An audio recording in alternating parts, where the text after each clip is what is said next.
Hello and welcome back.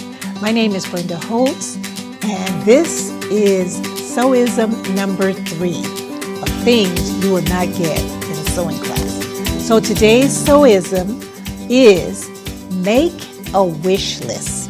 Now, if you're just starting your sewing journey, I suggest you take a beginner sewing class that will give you the basics to get you started. And if you're serious about sewing, start where you are. You may have a machine that your mom used or your grandmother used. If it's still in good working condition, I suggest you start there before you decide to go out and buy a machine with all the bells and whistles. I suggest you use that, and if at some point in time you feel limited in your equipment, then that is the time to make a wish list. Now, you may want a new sewing machine. You may want a serger that makes incredible seam finishes, or you may want some new specialty feet that does incredible things. So you may even want just a good pair of scissors, and that's okay too. So those things that you want, that you desire to have, put them on a list. Then you make them visible for family and friends, okay? Because there's anniversaries coming up, there's birthdays coming up, there's Christmas coming up. So all of these are just because gifts. So if anybody wants to buy anything for you, they know what you desire. And when they buy those things for you, they know that it is going to be well appreciated because it's on your wish list.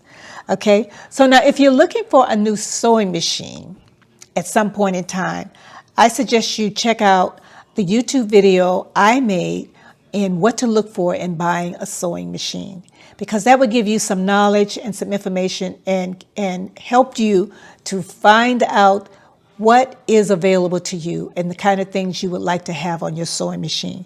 Because like I said, those machines, some machines have a lot of bells and whistles that may or may not be what you want, because some of the bells and whistles you may not ever use on your sewing machine. But I suggest if you do get a sewing machine and it does have some bells and whistles, always learn what your machine can do for you. Explore every avenue, every aspect of that machine, because it can do some incredible things for you that you don't have to struggle with in your sewing journey. Okay, so after you've made your list, you can also use your talent and ability to make money to also purchase things on your wish list. Now, for me, I started my business using my mom's sewing machine. And after a while, I decided to buy my own sewing machine. So I used that money to buy myself a new sewing machine, a new serger.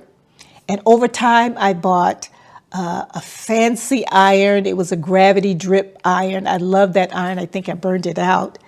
But I bought it. It was the kind that they use like in the cleaners to press your clothes. But I loved it because the steam, I think people get addicted to the steam, but it was wonderful. But I'd never buy another one again, because I don't think I really need it. While I was doing dressmaking and alterations, yes, I could use it. But at this point in time, I don't think I really need anything that elaborate. Also, I purchased my first serger. My husband purchased my first hemmer. This is a machine that only does hemming. And it's quick, and you don't have to do it by hand. You don't have to worry about it on your sewing machine. I also bought my first sewing machine cabinet with lots of storage.